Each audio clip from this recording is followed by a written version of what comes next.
live exemplarily, love authentically, and lead relationally. This is indeed the Inspired Family Leader Program with Samuel A. Bakutana, your host today.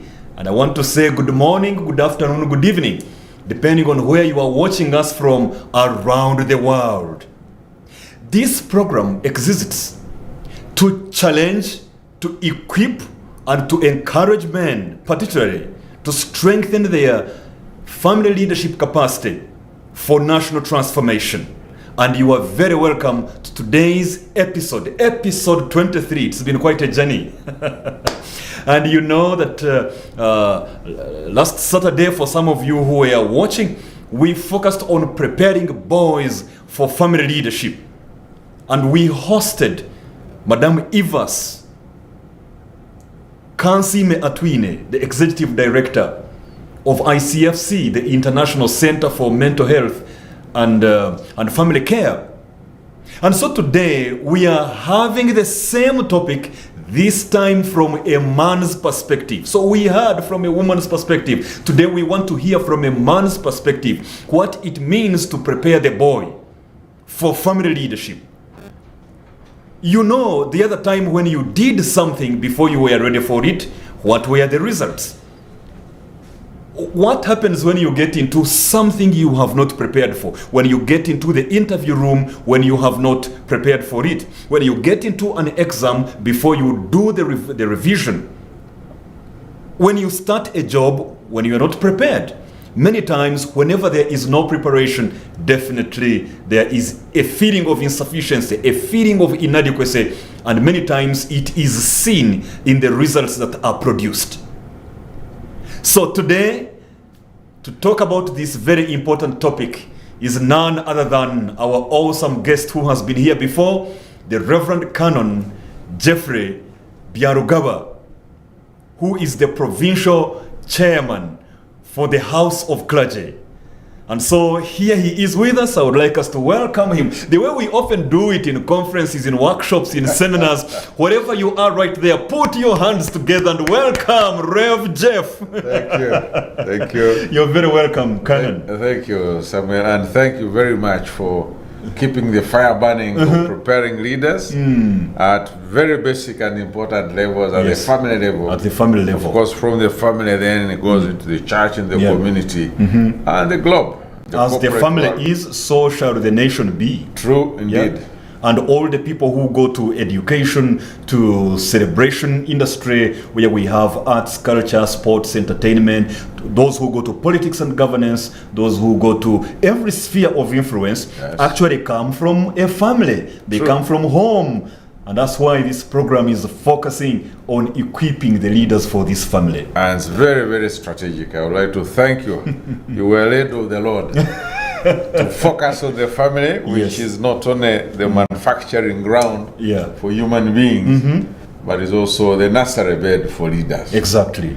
And as a nursery bed, anybody who does not concentrate on the family has lost a strategic approach to life. Yes. So raising leaders, preparing them at a family level is so foundational, so important that we can't overemphasize it. We can't. And you're saying it is so foundational. You know, I always point my fingers on words. I am a student of words. I am particular with words. So you've said it is so foundational. And talk of a foundation, you know, when the foundations are broken, what can the righteous do? When the foundations are not strong enough, the house can't stand. It can't stand. So many times we go to conferences and talk of high-level strategic leadership, go to hotels and talk about... What happened? But then we are leaving the foundation where the leaders would be actually raised. So I'm so glad that you are part of this important program today as we talk about preparing boys for family leadership. So what have you been doing of late? Let's begin from that. What's going on? Of course, one of the other office I hold is that I'm the chairman of my family. Okay. I'm the husband and the father and chairman of the entire household. Yeah. That is a family.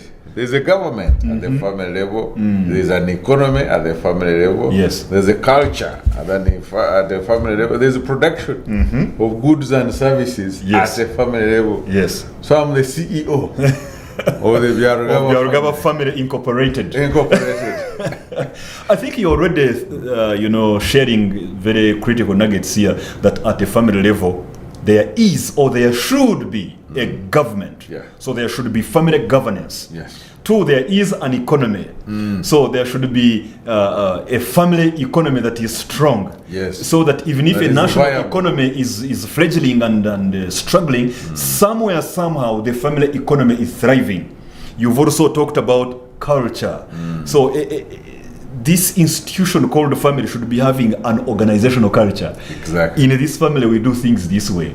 In this family, we do this and that. We don't do this and that. In this family, we face this direction when we are doing this. Yes. A culture. Then you talked about, basically governance, economy, and culture.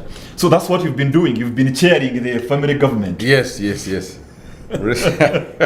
Recently, our boys have gone back to school. Yeah. So they were back for holidays. And a very interesting experience. Wow. Seeing them grow and now observing deliberately. Becoming taller than you. Yes, definitely. They've already become taller than the mother. Yes. And now I'm the next target. And it may not be long before they hit that target, and we'll be asking how is it up there. I can imagine. Yes, but so at family level, as we talk of training and preparing leaders, we should also be intentional in explaining or looking at a possible intended outcome. Indeed. What kind of man are we hoping to get out of our preparatory process? Then we can know what to do with the preparation. Exactly. This goes back to what we often talk about concerning the discipline of education, that in the arena of education, you begin with the goal of education system. So what kind of products do we want to get out of this education system? Then you can therefore say, these are the strategic objectives of this system, and therefore this is the content we are going to expose the students to. This is the methodology, the approach. This is how we shall assess. This is how we shall know we have achieved. So we also need to start with the kind of person we want to build in a family setup. Out of the young boy. Then we can know what to expose the boy to. In the Bible, the book of Proverbs, chapter 31, we usually talk about the capable wife who can find the virtuous woman. But interestingly, before this chapter talks about the virtuous woman, it actually talks to the man. You are making me curious, and I'm right now looking for it. Yeah, it's that. And this is a mother. Talking to her son. Yes, the mother of King Lemuel. Talking to her son. Yes. Before she even talks about the woman, she talks to the son. I can see. And cautions him about 2 things. Do not give your labor to women. Yes. Now, this is now moral instruction. Yeah, ethics and moral uprightness. Yes. Secondly, she talks about, she cautions against drunkenness. Yes. Being drunk and wasted, and you think you are happening, and kumbe you are really wasting opportunities, you are wasting your life, you are failing in your duty as a leader. Yes. The times and the minutes and the hours you are not sober. Something fundamental has been cut off. So then she goes to talk about this virtuous woman. Yeah. But there are 2 things which young leaders must be cautious about. Do not give your labor, your youth, your sense of self-worth to reckless women. Let's read it actually the way it is. Thank you. Proverbs 31 from verse 1. The words of King Lemuel, an oracle that his mother told him. What are you doing, my son? What are you doing, son of my womb? What are you doing, son of my vows?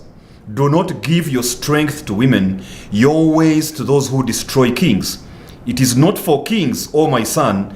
It is not for the kings to drink wine, or for rulers to take strong drink, lest they drink and forget what has been decreed, and they pervert the rights of the afflicted.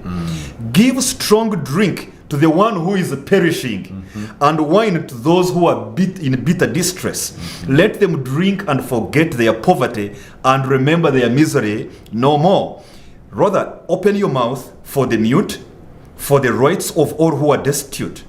Open your mouth, judge righteously, defend the rights of the poor and the needy. And then now it comes in and says, an excellent virtuous wife, who can find? So the first 9 verses, they're actually talking about what we could say the Proverbs 31 man. Yes. And I think that's why today's topic is very critical. The question of preparing the boys for this kind of life. And interestingly, yes, this is a woman. It's not talking. even a father. Yes. This is a woman, and speaking to women. These boys that you bore in your womb, and that you nursed, that you carry in your arms, one day, this is somebody's husband. Indeed. This is somebody's father. Yeah. This is somebody's boss. This could be a doctor in an operating theater. This is a CEO. This is a president of a whole country. This is a president of a whole country who can sign declaration of war. Yeah. Executive orders. Executive order. Yeah. Prerogative of mercies. So let's begin from that. Generally in life, not just talking about the boys and the family, let's first put it a little bit generally. What would you say is the importance of preparation in life, generally? It's very dangerous, yes, to assign responsibility of whatever type, yes, to an unprepared person. It's dangerous to assign a responsibility to anybody who is not prepared. It will damage you, and that person will also damage people. Yes. So preparation.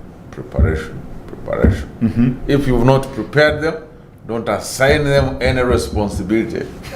You failed them by not preparing them and yet expecting them to produce that which they are incapable of producing. So please spend time and prepare them. So does that mean we should lose a right to ask some tough questions to our sons in their young adult life when they are making mistakes here and there, when we never took time to be available to them and actually prepare them for their young adult life? That's the answer? Yeah. That's the answer. We lose the right. We lose the right when we don't prepare them. Ask them tough questions because we never invested in preparing them. Yeah. That could also mean that maybe we don't have a right to summon and sanction staff members in organizations who don't perform well if we didn't induct them well at entry into the organization, if we never taught them what to do. That principle operates even in a workplace. That's what I'm trying to do, to bring it generally in life, to see how this actually works. And it is even very frightening for us in the church. We have now, these days, we have a tendency of really being lazy and careless. Managing the entry point. Managing the entry point. Yeah. Who comes in into the leadership of a church? How are they prepared? Yes. And how are they sieved? And how are they deployed? You have the council that has been put in place. It was never inducted ably. It has not been given a leadership training, but then you expect them to deliver very well. Yes. This is like expecting water from a stone. It won't happen. Unless it is the biblical miracle during the wilderness. Even when it was a miracle, it was worse. But then when you look at the boys, let's bring it now to the boys. Does a boy really need to be prepared for family leadership? Can't he learn on the job? Can't he learn on the job? There are some biblical principles, like you've had this word, spare the rod and spoil the child. Yes. That is a preparatory principle. In other words, in the children, with a child, is foolishness. I think the book of Proverbs talks about that. And there is foolishness hidden in the heart of a young man. In the heart of a young man. And the rod of correction drives it out. Exactly. Now, that rod of correction is like a drill sergeant's baton who says, this is the line, and until you know how to walk in the line, you cannot advance to the next level of training. So, basic principles of living.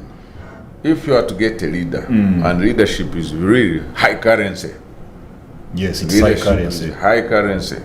What does that mean? It means there's a lot of value that should be attached to leadership. There is a lot of stake where leadership is being talked about.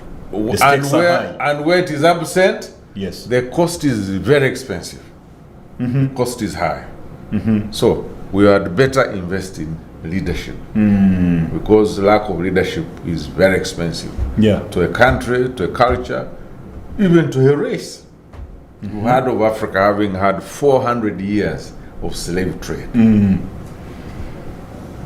Who was capturing fellow Africans? Chiefs. And selling them. Chiefs, village chiefs, county chiefs. Yes. I was talking about exactly the same thing with some years workmen 2 days ago. Of human capital hemorrhage. Indeed. And we've never been paid back. We talk of reparations. Do you expect payment back?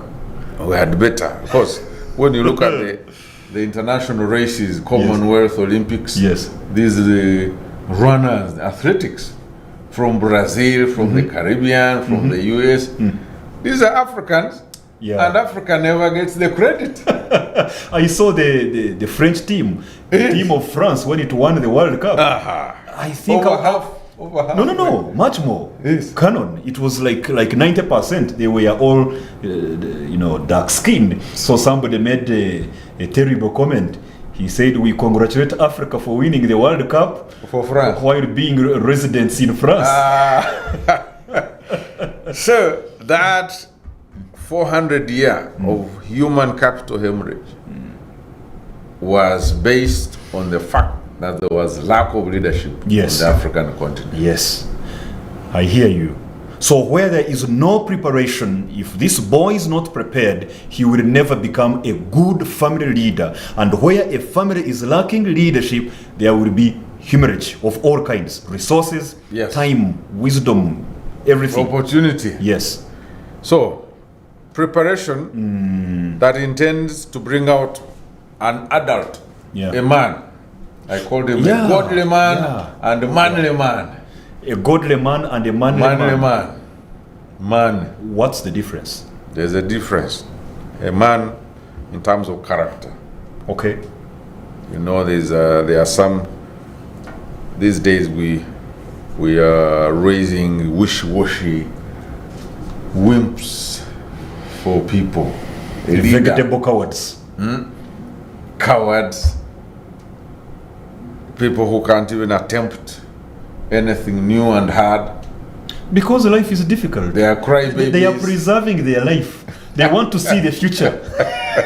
Preserve it and lose it. And actually that makes me want to ask, when you look at the current state of family life preparedness among boys and young men, how would you rate it? What do you see? What's the current state for you? No, we are not doing a good job. We've relegated that role as we concentrated on survival and providing. Yes. We failed to see the importance of training and instruction and character modeling. You may want to build a house for someone, your son or your daughter, instead of building the character. Instead of building him. Build him. So that he can build the house himself. Interesting. So you don't focus on building a house for your son. Build the son, he will build his own house. Yes. That makes sense. Give them skills. Skills for living. Yeah. Give them character. Give them responsibility. A sense of responsibility, and oversee them until you are sure they can handle responsibility. Don't give them a gun before they know how to be responsible with weapons. So, intended outcome. I thought it should be a young man who you think should be functional in life, who should be skilled at what he puts his hand to do, who exercises responsibility. Yes. Whatever he's trusted with, he holds it responsibly. Who is fulfilled. And the truth of the matter, Canon, is that there are very many young men who are totally irresponsible today. you see them all over the place. A sense of irresponsibility. You look at how they dress, irresponsible. Bully. You look at how they talk, how they speak, irresponsibility. You look at how they think, the ideas they have, outrageously irresponsible. Outrageous. You look at how they handle ladies, how they handle girls in their life, totally irresponsible. You look at how they handle money, totally irresponsible. You look at how they deal with anger and emotions, volcanic eruption. There is a high level of irresponsibility among very many young men. And it's very frightening because these are the people who in our old age should be working and paying our pension. Yes. You better not rely on them. You better save, you better invest. No, you better put your money in shares and treasury bills and treasury bonds and real estate instead of putting your hope in these young men and young women and making them your old age insurance policy. You may be disappointed. They should be the fund managers. better that way. Fund managers. Yeah, but if they mismanage our funds, which we have saved because they are irresponsible, you'll hear a certain company has become bankrupt. Yes. Because of fictitious accounting. Yes. Somebody who cooks up figures and thinks he's smart. Instead of cooking food, they cook books. They cook books. What kind of chefs are those? So those are very irresponsible. They've been trusted with the stewardship of resources of an economy, but because they are careless, they don't know what responsibility means. They're very selfish. Yeah. But I think one of the biggest challenges why this is what we are facing is because, like we have had again and again in the recent recent months, recent years, the whole focus has been on equipping the girl. The whole focus has been on emancipating the woman. So there is a way the boy has been left out and the man has been abandoned. Yeah. And I am curious, what are some of the reasons that make boys tend to be left out of family life, tend to be left out of preparedness? Why is the society leaving out boys? Why are people in families leaving out preparation of boys? There's the feminization of family life, feminization of life generally. The feminist movement, which is by and large really, yes, it projects as if it is fighting for the rights and welfare of women, but the motive behind is not right. What's the motive? Since this program is provocative, let me provoke you. What's competitive? They compete against male. And we are living in a capitalistic world. What's the problem with competition? It's the spirit which is hostile to masculinity, and therefore undermines godly order of complementarity instead of competition. And supporting each other and upholding the headship of a male. And a feminist spirit wants to cut that. Yes. And because men have wanted to keep the peace, we've kind of said, okay, have your way, but we've ended up with an unbalanced human development. Women have been empowered. The men have now become, we now excuse ourselves. We get into caves and get into our hiding places. Yeah, we withdraw. And then the society starts to ask, men, where are you? Where are you? We are in our hideouts. Yes, we are hiding. Where the world has pushed us. Where it is safe, we are watching. To see how this world will be run. When men begin to apologize for being men, therefore they will not step up and fulfill their space and occupy the space which God has assigned them. When men begin to apologize for being men, there's something wrong. Men apologizing for being men. Yes. Maybe the definition of men is partly where the challenge is coming in. I think I am becoming a man, and my woman looks at me and says, I can't put up with this kind of crap. So what I think is manhood is summarized as crap. You see the trouble we are in. Yes. And probably, maybe sometimes it's crap, probably, because I also didn't understand manhood. Maybe because I didn't get a good model to teach me that. I wasn't raised. So maybe this woman has a point. I don't know. You can't be sure. What's the standard? There's something. So feminization of family life, hostility to masculinity, and a spirit of competition instead of complementarity. Yeah. That's why boys are left out. That has undermined the men. Some of the men, and the economy. The economy has also been harsh and hostile to the male.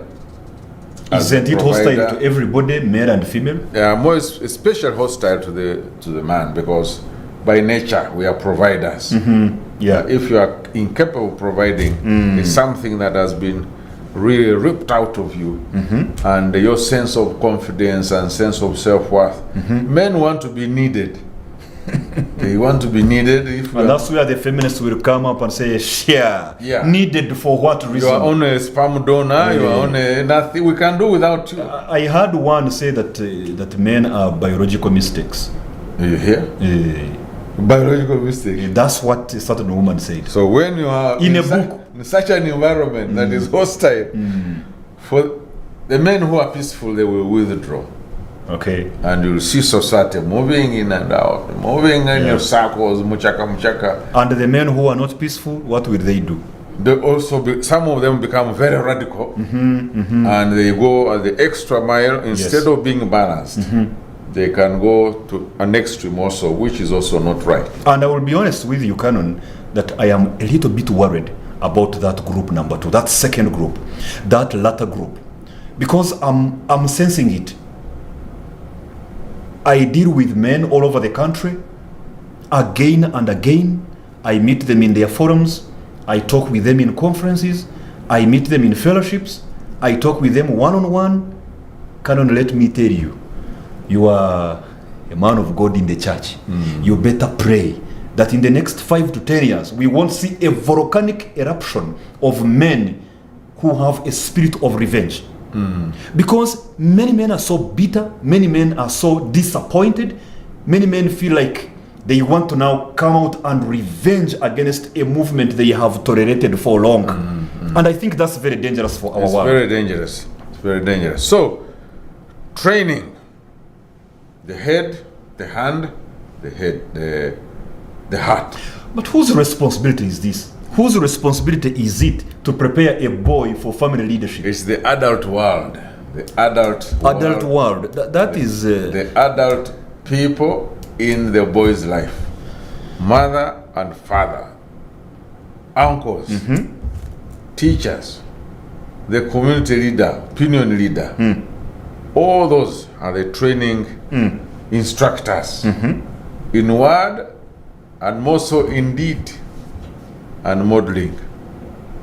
These are the instructors. The adult world. The adult world. That surrounds the boy. Yes. Should prepare him. Yes. That reminds me of a simple write-up I came across where it was a story about some people. One was called Nobody, another was called Somebody, another one was called Everybody. And then the story sounded like there was something to be done by somebody, but everybody thought anybody could do it. So at the end of the day, nobody did what anybody could have done. You're gifting me the word. So when we say that adult world, adult world, it's home, like we have given it to no one really. No. It's like in the workplace when you don't particularly say you are the one in charge of media, you are the one in charge of human resource. If we say all of us here, people, let's make sure human resource is done well. Let's make it won't be done. We can allocate it now. At the family level, yes, there is daddy and mommy. Family level, daddy and mommy. Yes. Prepare your son. Now, in our culture, I was actually observing, there are 4 types of fathers. There's a father, the biological father. There's father, the younger, as the uncle. Father, the younger. Hey. There's a father, the grandfather. Yes. And there's also the father, the paternal aunt. The paternal aunt steps in the shoes of a father, but female. That's an interesting concept. Yes. Africa is rich. Yes. You know, I'm really reflecting upon what you're saying. It's interesting because I see it even in my language. I think it comes out powerfully in vernacular. You have tata, that is now dad, biological dad. Yes. Tata. Then you have tatento. Now tatento, it's like the younger dad. In other words, tatento, that is Paternal aunt. that's paternal uncle. Yes. Okay, tatento. Then you have tatenkuru. Now tatento is like a younger dad who is now the paternal uncle. Then tatenkuru is like older dad who is the grandfather. The more experienced. The more experienced dad. And then there is tatenkazi who is now paternal aunt. This is an interesting concept. Yes. Nah. So it's like culture is ascribing some 4 people to somehow come in To father this child. Isn't it interesting that out of the 4 there is a woman? Yes. There's a woman. Tatenkazi. Yes. Paternal aunt. Yes. There is a woman who, in the absence actually of the 3, Yes. she can actually give you a wife. Exactly. So, those have a role. Of course, the mother. The mother is also 2. Actually 3. There's the mother and the auntie. Mama. My mother. Yes. Mamento. Mawento. Mawento. And that is The maternal aunt. Mawenkuru. That is the older mother, who is the grandmother. There is now Marume. There is now that maternal uncle, who is now also brought to this side of the 3 ladies. Of the 3 ladies. He brings a certain motherly approach. I think we need to interrogate this concept further, more seriously. I think it's coded language. Yes. It needs to be coded unwrapped. and has meaning and significance. So if you are within this framework, yes, these adults, they are the ones who even brought you into the world. They're the ones who have built shelter around you. They're the ones who are teaching you the language.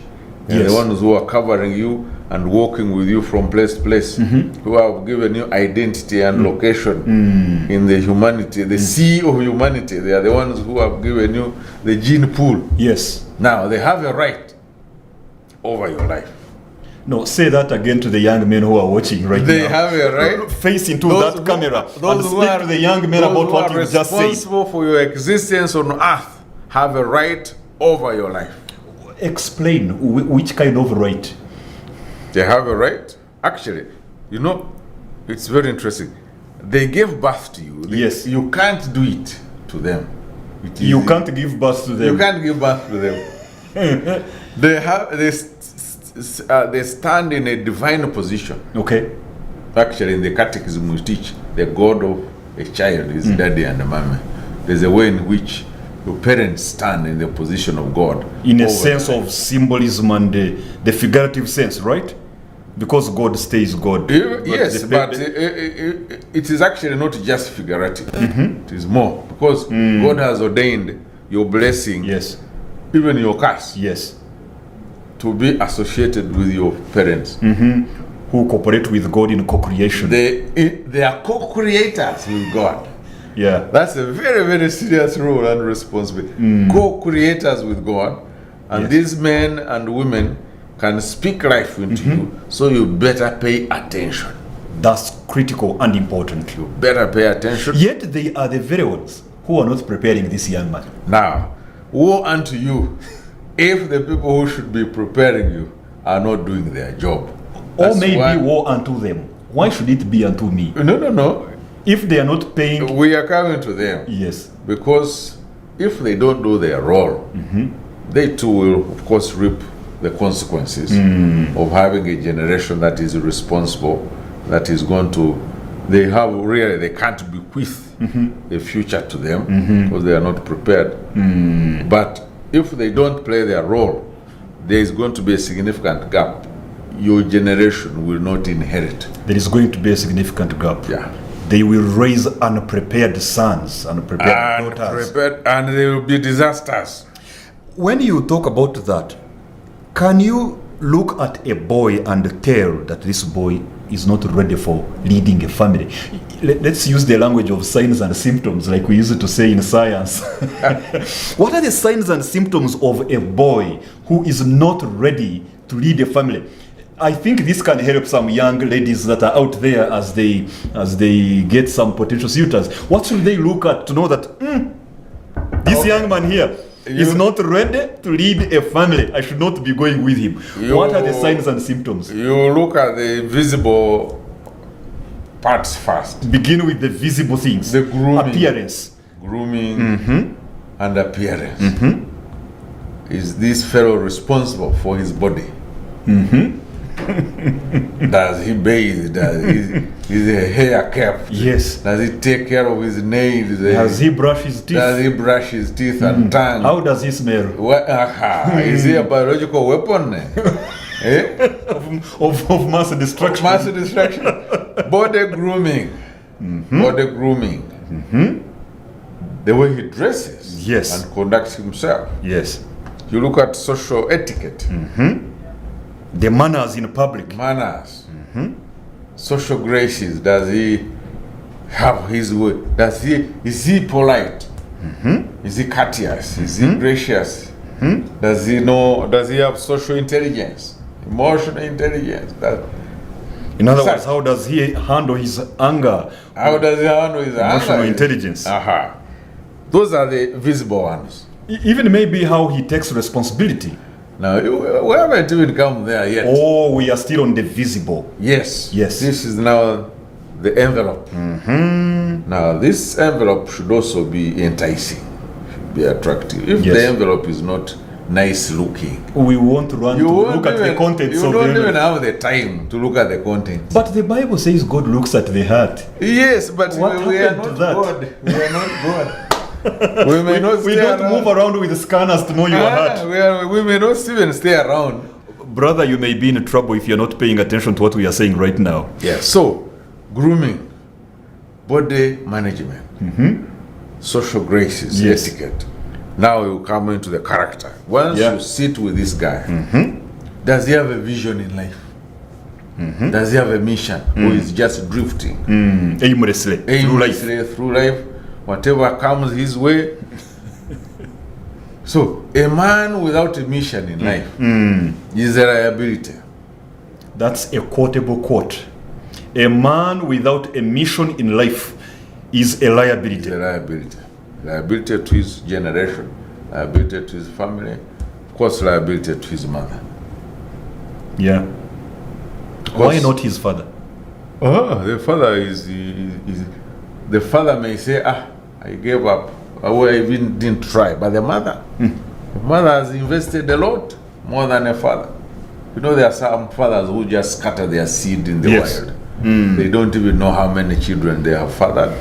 They are there. But a mother is a primary investor in the child's life, especially a son. Isn't such kind of teaching detrimental to the sense of responsibility of men when they hear you right now say that the greatest investor is the mother? Doesn't that give a leeway to the man to say, I think my wife you've had, and he folds his hands and gets laid back? Only if he's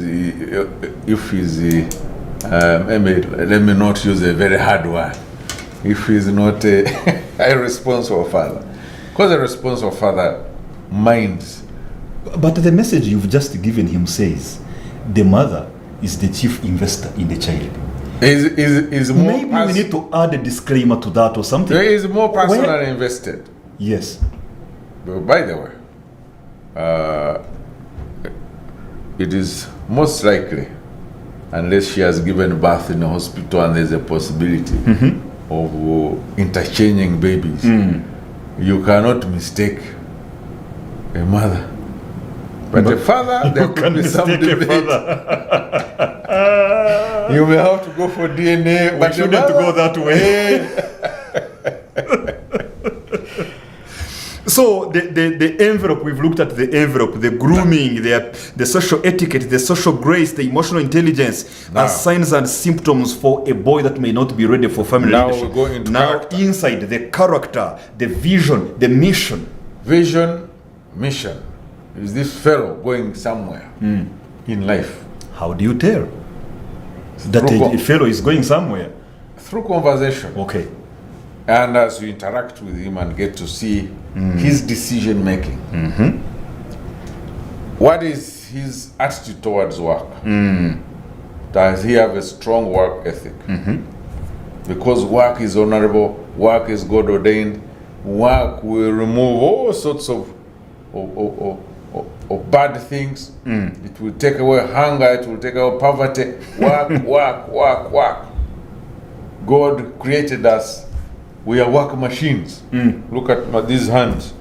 This is the lever. Yes, these are when you look at the engineering of these caterpillars.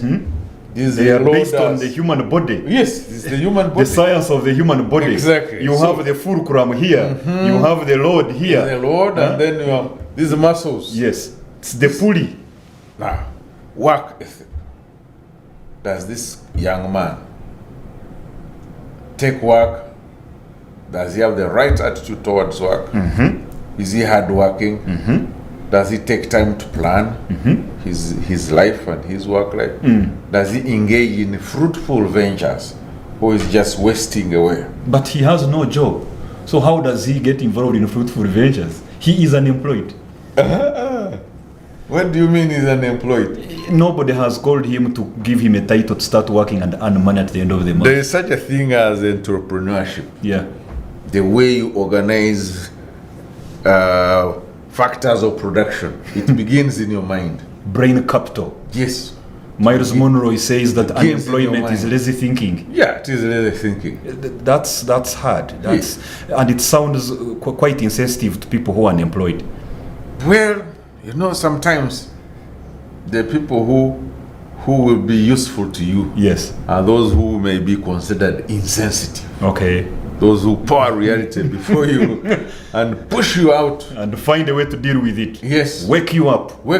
Kick you in the head. Sometimes we Africans, we've always wanted to be patted on the back. Yeah.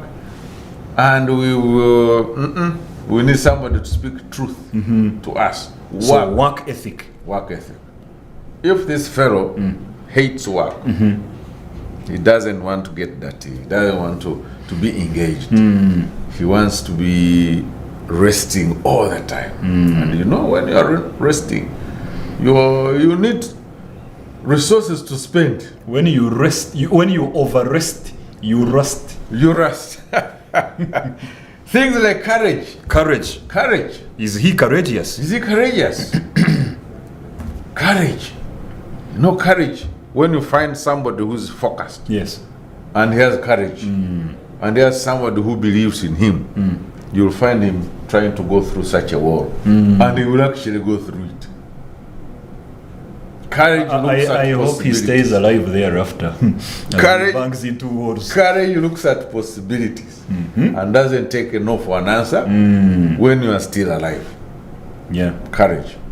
Have you ever asked these guys who left Europe at the time when they feared the world would drop, that the world was not circular and that it would drop somewhere off the globe? These guys explored. They were courageous. They went into vessels that were not powered, and they discovered lands and opened frontiers that were hitherto unknown. These people who have been to the moon. So courage. Where is the dividing line between courage and stubbornness? Well, stubbornness has to do with human relationship, but courage may not necessarily be stubborn. But some people think, others who are courageous may be, actually reckless is the word they may sometimes use. But or violence. You may be careful failures. Yes, you would rather be a courageous a courageous one who tries and fails and tries and fails, but somehow they will succeed. Okay, so courage. Courage. Remember, what we are talking about is what are the signs and symptoms of a boy who may not be ready to lead a family? Look at their management of money. Personal money management. Yes. Beginning from pocket money. Beginning from the little they have. Are they wasteful? Do they invest it in wholesome expenditure? Their use of money is another indicator. Now, yes, we have a challenge these days. You hear a young man who has a wedding for 80 million. Because you've taught him to think big. No, think big in the right things. Why should he not spend 80 million on a business undertaking? The man has big dreams for his wedding. You are eating it. He's eating a seed for the future. He's eating a seed. So we need to be taking a break in about 1 minute. So maybe add one more point and we take a break. Look at his decision making. Decision making. Yeah. In management, actually, we teach or learn that a bad decision is better than no decision at all. A bad decision is better than no decision at all. There are people who can't take decisions. Maybe it depends upon the type. They would have running stomachs when it is a decision. Yes. They would rather somebody else does it. So if you can't take a decision, life is about decision making. Yeah. Wow. So, ladies and gentlemen, preparing the boy is very critical, and these things that we are talking about as signs and symptoms of a boy who is not ready to lead a family are the very same things, are the very same areas in which we should be equipping the boy. We should be equipping the boy in grooming and appearance, equip him in social etiquette and social graces, equip him in areas of having emotional intelligence, equip him in character, giving him a sense of vision, mission, and direction, ensuring that he is able to make decisions that are critical, helping him to take on a good work ethic, take on courage, be able to manage his money very well, and make decisions that are critical. Live exemplarily, love authentically, and lead relationally. The Inspired Family Leader Program, talking about preparing boys for family leadership. If they are not prepared and we just dump responsibility onto them, it will be a catastrophic pandemonium in the family. That should not happen.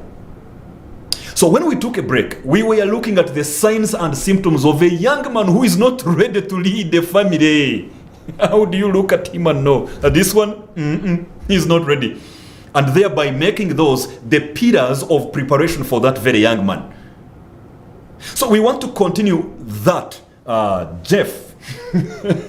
I usually call you Jeff. That's very much in order. You know, so Reverend Canon Geoffrey Byarugaba, so that I'm safer with people in the world of protocol. Let's continue with that conversation. What are some of the other areas that we should be looking at as we are preparing the boys for family leadership? Which other areas should we equip them in? Gradually releasing responsibility to them, beginning at the family level. The other day, our youngest son called for a meeting. And he's the one who said he was going to chair the meeting. He said, do we need a meeting? Yes. How old is he? He's now coming to 12. Interesting. But was much even younger than that. He had a meeting. He was the chairman. Yes. We were taking minutes. And I was amazed. Yes. One, there was the importance or the necessity of having a meeting. And he knows a meeting should have order. Yes. And he chaired the meeting and we finished well. And you also did say, meeting, who are you to call a meeting here? No. You are releasing responsibility to him gradually. Gradually. So release responsibility to them gradually. And you can tell that they are now able to consume this role when you are organizing family events. Do you micromanage? Do they have some contribution to make? Family events, these parties. Yes. So release responsibility gradually to them. Give them money and let them manage it. If you've given pocket money, how have they managed it? Have they spent it the first week? And finished everything. My friend. Or there are some who even bring it back at the end of the holiday time. I think that one is also bad. Why should they bring it back? Maybe if you say they bring part of it that's remained. Yes, they bring some of it. Okay. Not all of it. So, but also if one brings all of it back, you say, hey, it means he didn't spend it on the things it was originally meant for. Either there was a lie at the beginning, yes, or this fellow starved a certain constituent and vote. It also tells you this could be a miser, a mukonoga. Exactly. Who does not want to spend. Yes. It also teaches you about the character of this person. So release responsibility. Any other area? Gradually. And affirm them and if they make mistakes, help them. Say this was a mistake, this was a mistake, this was a mistake. Okay. Now, the other is of course a personal relationship with God. I should have begun with it. As a mother, especially mother and a father, do you pray for this child? Do you pray with this child? As you, so that they also see you have a heavenly Father. Yes. Who you depend on, who you talk about, who you talk to, who helps you get sorted. Yes. They too will now learn actually that they need to depend on God because they've seen you depend on Him. So it is sounding like there is a big principle here that we are talking about that is hidden in the words we are using. It is starting to sound to me like the best form of preparation for the boy to be a good family leader is demonstration of your own preparedness as a man in the way you lead your family. That's the best form of teaching, modeling. Modeling is the best form of teaching. True. You can talk, but when they see, when they observe, this is even the way. Now the other form is the way they relate with women. Teach them to relate rightly with women. With women, with children. And that one is going to be, if he has a mother in his life, it's the mother to ensure her son knows how to relate with women, beginning with her. I thought it's the father supposed to demonstrate to him how to treat women by the way he treats his wife. There is that one, but the mother must tell this son, this is the boundary. Okay. Yes. You cannot run over a woman. We are not doormats. Okay. We have a place, we have a dignity, and women have power. Especially influence power. Influence power. Yeah. So have a time to go out on dates with your sons. See how he treats you. If he treats you well, most likely he is likely to treat the woman in his life well. All right. See how he treats children with care. No, a good leader, using Bishop Muhimma's words, is one who combines, who is tough and tender. Okay, tough-minded and tender-hearted. Yes.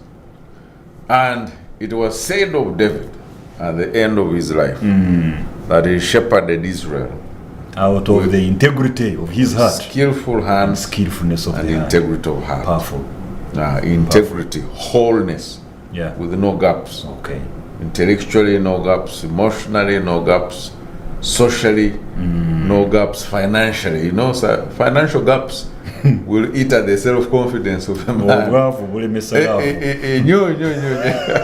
We need to close this program right now.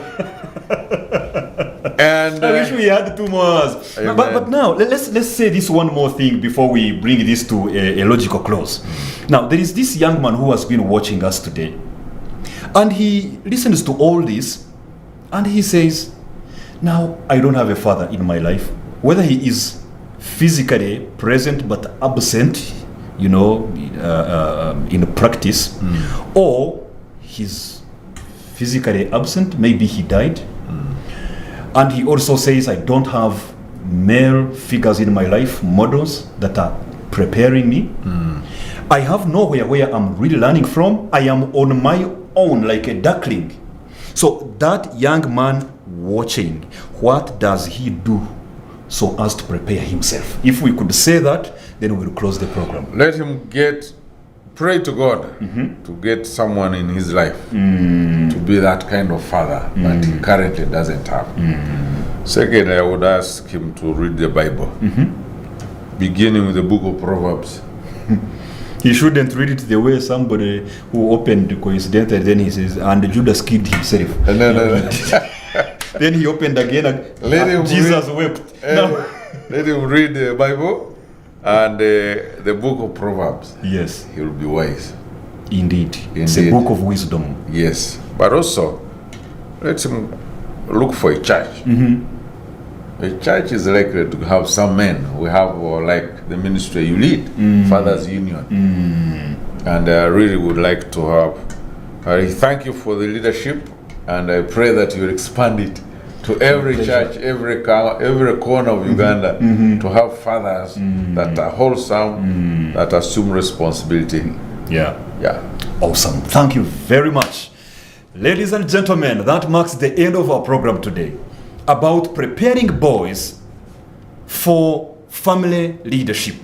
Like we have really said over and over and over again, we often point a finger at the men in our lives and we say, what kind of a man is he? It's just trousers, nothing else. He's a man of no substance. He can't protect the family. He can't provide for the family. Look at his manners. Imagine that character. But we never try to see whether anybody tried to help him. Most of these things are not, learned accidentally. Somebody has to be preparing this man to be a strong family leader. And that should not be happening when he is already on the job. It should have started a long time ago when he was a boy in the family. And so if you have a boy in your home, it's high time you started to prepare him. This business of the girl being in the kitchen peeling bananas with the mom, and then you say for you the boy go and be playing football, should stop. While the girl is peeling matoke, let this boy also be doing something else that is very productive, that teaches him to be a responsible young man. Make their bed, arrange their... If they are young adult, boys, let them be doing some things that teach them skills, practical skills for living, life skills for productive living, so that when they finally take on a family of their own, they can stand and be men who are worth being called men, who will protect that wife, who will be role models for their own children, who will be responsible in the community, who will offer leadership in their workplace, who will be ethical leaders in their nation. It begins with how we are preparing that boy. So go and think about these areas. Help your boy to groom himself, to be well groomed and appear responsible. Let him learn social etiquette. Let him learn the social graces of politeness and courtesy. Let him learn emotional intelligence and anger management. Teach your boy matters of character so that he has vision, mission, and direction, that he is leading his life around a core set of values and principles. Let that young man have a good work ethic, manage his money well, take on tasks that build him into a courageous man who is able to make decisions as you gradually release responsibility to him. That is the man that this world needs to get out of your family. Until next time, this has been the Inspired Family Leader with Samuel Bakutana.